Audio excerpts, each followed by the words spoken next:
새로 들어오는 탕후루 매장이 인플루언서 매장이었기 때문에 가 된 거예요. 이게 나쁠까요? 장사하시는 분들께 드리고 싶은 말이 있습니다. 제가 외식업을 해서 아는 건데 인플루언서가 하는 가게는 오히려 경우가 많아요.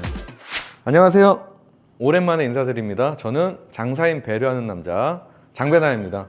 요즘에 논란이 되고 있는 이슈가 있습니다. 진자림이라고 하는 인플루언서예요. 유명 스트리머이기도 하고 65만 유튜버이기도 하고 대형 인플루언서죠. 동탄에 진자림이라는 인플루언서가 똑같은 탕후루를 바로 옆에 오픈을 한 일이 있었습니다. 자, 거기에 대해서 이야기를 한번 들어보도록 하겠습니다.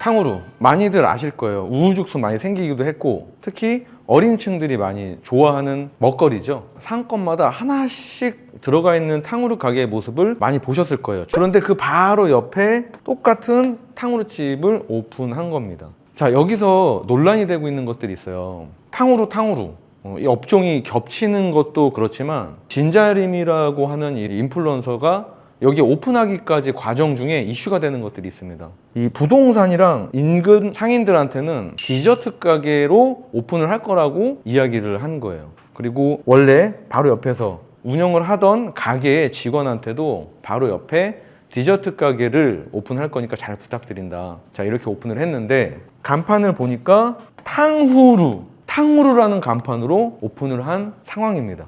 자, PD님, 탕후루집 바로 옆에 탕후루 어떤 느낌이 드세요? 상도덕이 어긋난 거 아닌가요? 맞아요. 많은 사람들이 그 이야기를 공통적으로 하고 있어요. 디저트 가게라고 해놓고 탕후루라고 빡 박아버리니까 이거 속였다, 괘씸하다고 해가지고 비난을 많이 받고 있는 상황이다. 디저트 가게로 바로 옆에 붙었으면 문제가 없었을지가 궁금해요. 원래 말했던 대로 오픈을 했었으면은 상도에 어긋나는 건 아니다. 아무런 문제가 안 돼요. 디저트 가게라는 거는 말 그대로 뭐 커피도 팔고 간식거리도 팔고 그 중에 탕후루가 하나 있는 거거든요. 이거랑 탕후루 전문점이랑은 느낌이 다르다. 그리고 사람들은 탕후루를 먹으러 간다고 하면 유명 스트리머의 매장보다 탕후루 전문점으로 갈 확률이 더 높죠. 그래서 원래 말했던 대로 디저트 카페나 디저트 가게를 했으면 아무런 문제가 안 됐을 거예요. 그러니까 인플루언서 그분도 오픈하기 전까지는 저항감이 없는 디저트 가게다, 이렇게 이야기를 했을 거라고 생각을 합니다. 카페나 치킨 같은 식음료 쪽에서는 같이 붙어서 있는 경우가 있는데 요거는 그거랑 좀 다른 경우일까요? 맞아요. 그 이야기를 하는 분도 있어요. 인플루언서기 때문에 더 욕먹는 거 아니냐. 실제로 부대찌개 골목 가면 부대찌개 매장들이 그대로 질비해 있죠. 멸치국수 거리도 있단 말이에요.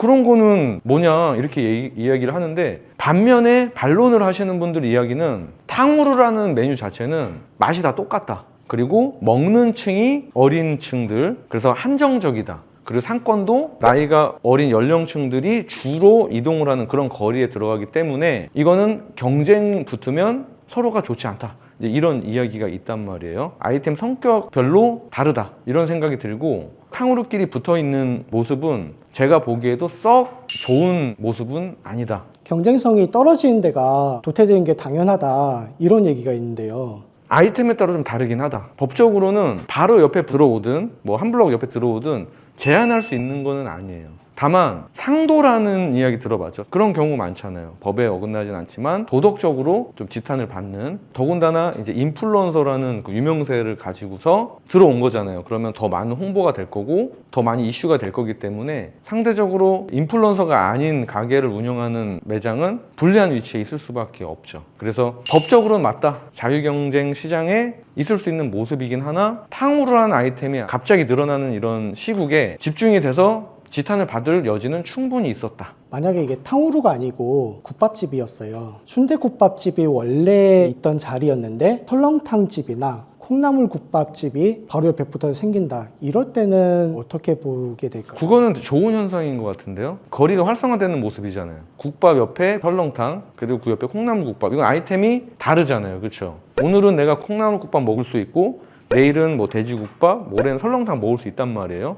그러면 이 거리가 사는 거예요. 왜냐면 사람들이 그 거리를 기억하니까. 의도적으로 그런 거리를 만드는 경우도 있어요. 예를 들면 남영의 열정도라는 골목이 있었어요. 청년장사꾼들이라고 하는 그런 분들이 그쪽에 맥주, 펍, 삼겹살 이런 식으로 하면서 그 거리를 사람들이 인지되게끔 만들었단 말이에요. 그리고 또 하나, 논현동에 백종원 대표 거리가 있었어요. 쌈밥, 그리고 한신포차 이런 식으로. 또 하나는 피자 알볼로 아시죠? 피자 브랜드인데 하나의 골목을 알볼로 본사, 알볼로 매장, 뭐 세미나 할 수 있는 공간, 그리고 카페 이런 식으로 해서 거리를 만들었죠. 이렇게 만들면 사람들이 더 잘 기억해. 그리고 많은 사람들이 몰리기 때문에 내가 가져가는 게 혼자 있을 때보다 더 크다. 어떻게 보면 자유경쟁 시장의 선순환의 모습이거든요. 그래서 PD님이 얘기했던 그런 부분은 오히려 좋은 거예요. 다만 이제 앞서 말했듯이 돼지국밥 옆에 돼지국밥이 있어. 하나를 선택해야 돼. 이럴 때는 다시 이제 경쟁 구도로 가는 거고, 이거는 탕후루의 상황과 마찬가지로 좀 신중하게 입점을 해야 되겠죠. 대표님 장사를 오래 하셨잖아요. 그럼 혹시 이런 사건을 겪어본 적 있어요? 굉장히 많죠. 개인 자영업자분들, 그리고 소규모 업체를 하시는 분들한테는 굉장히 민감하겠지만 중소기업, 대기업만 가도 이게 디폴트 값이에요. 이런 식으로 바로 경쟁을 붙어야 되는 상황이. 그래서 결론은 이런 거는 당연히 많고 저는 기본값을 생각하고 있다. 자, 그러면 이거에 대해 얘기를 하면서 개인 자영업자분들, 장사하시는 분들께 드리고 싶은 말이 있습니다.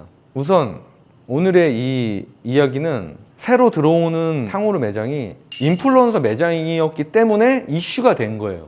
그러면 인플루언서가 아니었다. 그러면 이슈도 되지 않고 자연스럽게 경쟁하는 구도로 가야 되겠죠. 다만 이제 인플루언서의 매장이 아니기 때문에 홍보성은 그렇게 크진 않을 거예요. 어찌됐든 경쟁은 시작된다. 자, 근데 이렇게 생각하셔야 됩니다. 우리나라는 자유 경쟁 시장을 표방하고 있어요. 그러면 자유롭게 진입하고 자유롭게 빠져나갈 수 있고 이런 제약이 없단 말이에요. 법적으로도 아무 문제가 없어요. 저는 이럴 때 떠올려야 되는 4가지 글자가 있다고 생각을 해요. 세옹지마. 이런 안 좋은 상황과 고난이 있을 때 그 위기를 기회로 바꾸는 세옹지마에 대한 이야기를 그전부터 많이 해왔어요. 예를 들면 피프티 위기를 기회로 바꾸면 오히려 인지도가 더 올라간다. 그런 얘기를 한 적이 있고 실제로 제가 말한 대로 됐단 말이에요. 자, 유명 스트리머가 런칭을 했어. 그러면서 뭐죠? 이슈가 됐어요. 이슈. 이게 나쁠까요? 이슈가 된 게? 자, 우리는 이슈가 되기 위해서 노이즈 마케팅이라는 것도 해요. 잡음이라도 좋으니까 나를 좀 봐달라고 하는 거란 말이에요. 자, 내가 돈을 들이지 않아도 유명 스트리머가 내 옆에 오픈을 하는 바람에 내 매장이 유명해졌어. 기자가 찾아와. 자, 그러고 여론이 어쩌죠? 괘씸하기 때문에 더 응원해주고 싶단 말이에요. 나를. 그러면 이 상황이 나쁠까? 반대로 좋아진 거로 봐야 된단 말이에요. 덕분에 많은 기자들이 매장에 가고 많은 사람들이 동탄에 이곳에 탕후루집이 있구나. 다른 거리에 있는 어떤 탕후루집보다 지금 현재 이슈가 됐던 이 탕후루를 구경이라도 갈 겸 가서 하나 먹을 확률이 더 커지겠죠. 자, 그러면 이 진자림이라는 이 스트리머 깊게 생각하고 오픈한 것 같지는 않아요. 아까 PD님이 얘기했듯이 그냥 부대찌개 옆에 부대찌개 있을 수도 있고 커피 옆에 커피집이 있을 수도 있고 그런 단순한 마음으로 이런 아이템에 대한 특수성을 고려하지 않고 런칭을 한 걸 수도 있어요. 저는 근데 반대로 탕후루로 이 스트리머가 오픈을 한다 해도 나쁘지 않다. 왜?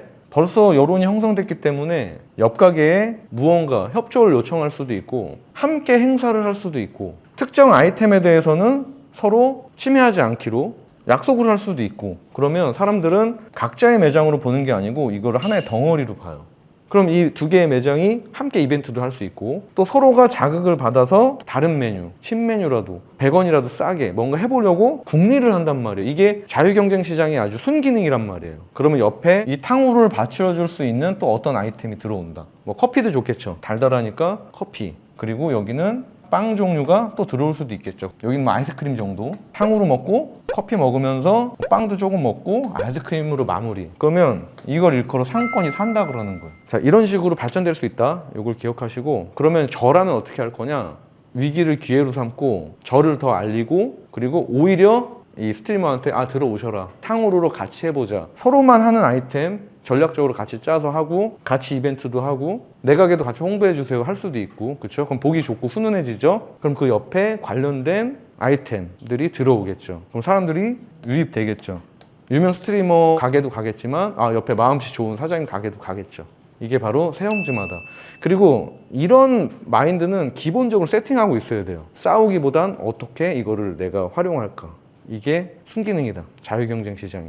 그리고 또 하나, 이런 상황은 막을 수가 없어요. 사장님들이 장사라는 걸 혹은 사업이라는 걸 시작하게 되면 이런 경쟁 업체가 바로 옆에 들어올 수도 있다. 그때 내놓을 수 있는 신메뉴라든가 이벤트라든가 이런 거를 계속 준비를 하고 있으셔야 되세요. 그러지 않으면 도태된다. 그리고 항상 성공하는 사람들은 위기 순간에 또 다른 생각으로 빛을 발했다. 항상 준비가 돼 있어야 된다. 이렇게 제 생각을 전달하겠습니다. 지금은 이제 논란이 돼서 노이즈 마케팅으로 이용을 할 수가 있는데 만약에 논란이 안 됐더라면 그분이 인플루언서라는 지위를 이용해서 이제 본인이 아는 지인들을 알바로 데려오시겠다고 했는데 그렇게 되면 불리해지지 않을까요? 탕후루기 때문에 이슈가 된 거예요. 그리고 인플루언서기 때문에 자연스러운 현상이야. 근데 이슈가 만약에 안 됐다? 전 이슈가 무조건 될 거라고 보고 오늘이든 내일이든 만약에 안 됐다라면 이슈가 되게끔 만들어야죠. 근데 만약에 달리 보면 이렇게 생각할 수도 있어. 탕후루가 아니고 커피야. 커피 옆에 커피 있는 건 어느 정도 용인을 한단 말이에요. 근데 여기가 인플루언서가 해. 이런 경우는 실제로 많이 있을 거란 말이에요. 이런 상황은 항상 준비를 해야 돼요. 그리고 전 하나, 이게 제가 외식업을 해서 아는 건데 보통 인플루언서가 하는 가게는 오히려 더 잘 안 되는 경우가 많아요. 개그맨 누가 하는 뭐 치킨집, 가수 누가 운영하는 뭐 포차, 몇 개월 지나고 서비스도 안 좋아지고 그냥 잘 안 되는 경우가 사실 더 많거든요. 왜냐하면 투잡이기 때문에 그래요. 그들한테는 투잡. 그래서 저는 유명 연예인이 제 옆에 똑같은 걸 한다 해도 긴장 안 할 것 같아요. 왜냐하면 서비스가 내가 더 좋을 확률이 있으니까. 그리고 오너가 없는 가게는 잘 되기가 어려워요. 그 진자림이라고 하는 인플루언서가 방송해야 된단 말이에요. 그렇죠? 운영에 뭐 얼마나 잘 하겠어요. 근데 3개월 지나면 홍보에 대한 메리트도 많이 떨어지고 이성적으로 사람들이 더 본다. 그리고 계속 검증받아야 돼. 공인은. 하나라도 뭐 안 좋은 거 나오면 지탄받는단 말이에요. 그래서 인플루언서들이 장사를 잘하는 경우가 사실 많이 없다. 사람들이 잘 모르던 이 위치만 홍보해주고 빠지는 격이 되는 거죠. 그래서 저는 세용지마, 이게 내가 기회고 지금 내가 이 자리에서 더 잘하는 것만 신경 쓰면 잠깐 매출 꺾이더라도 오히려 반등한다. 상대적으로 더 잘하기만 하면 되거든요. 더 깨끗하고 더 친절하게 더 큰 목소리를 인사하고 충분히 사장님들 그렇게 하실 수 있단 말이에요. 충분히 이런 공인들보다 공인이 홍보만 해주는 격이 될 수도 있다. 그래서 나쁘게만 보지 마라. 이해하셨죠? 하지만 준비는 해야 된다. 더 좋은 서비스, 더 좋은 메뉴를 위기 순간에 꺼내들 수 있도록. 그래서 우리가 항상 히든 카드를 가지고 있다고 하잖아요. 결정적인 순간에 우리가 히든 카드 쓰잖아요. 똑같다. 장사도. 이해 가셨죠? 오늘은 어떤 인플루언서의 탕후루 매장 오픈 관련된 이슈로 여러 가지 이야기를 드려봤고 거기에 대한 제 생각을 드려봤습니다. 어차피 자유경쟁 시장이거든요. 어떠한 경우도 발생할 수 있단 말이에요. 준비만 잘하시면 된다는 사실을 꼭 명심하시고 본인이 한 일에 집중하고 계속 실력을 키워간다면 두려울 것이 없다는 걸 믿으셔야 됩니다. 자, 오늘 영상은 이렇게 마치도록 하겠습니다. 감사합니다.